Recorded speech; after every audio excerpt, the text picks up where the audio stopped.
ভোটের আগেই বড় ধাক্কা খেল রাজ্যের শাসক দল তৃণমূল কংগ্রেস।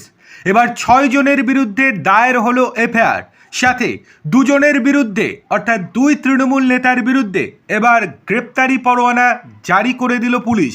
কি হয়েছে চলুন এক নজরে দেখে নেওয়া যাক।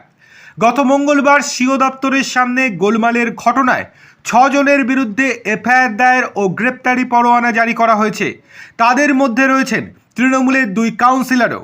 হেয়ার স্ট্রিট থানায় এফআইআর দায়ের করা হয়েছে কলকাতা পুরসভার 32 নম্বর ওয়ার্ডের কাউন্সিলর শান্তি রঞ্জন কুণ্ডু এবং 36 নম্বর ওয়ার্ডের কাউন্সিলর শচীন সিংয়ের বিরুদ্ধে।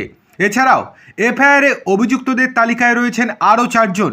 তারা হলেন মোহাম্মদ ওয়াসিম, মইদুল, চন্দ্রকান্ত সিংহ এবং মোহাম্মদ রিজওয়ান আলী।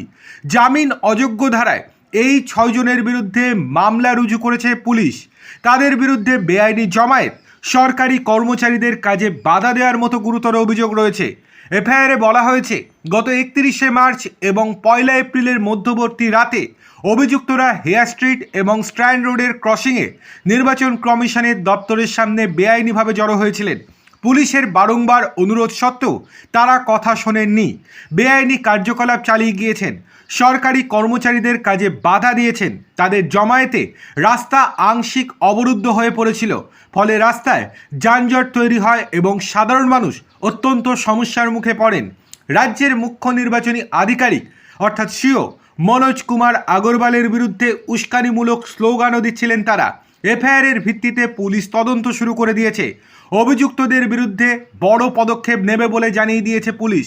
অন্যদিকে নির্বাচন কমিশনের তো চাপ রয়েছে পুলিশের ওপর এবং তাদের বিরুদ্ধে গ্রেপ্তারি পরোয়ানা জারি করে দিয়েছে পুলিশ। দেখার বিষয় কখন গ্রেপ্তার হয় এই 6 জন তৃণমূল নেতা।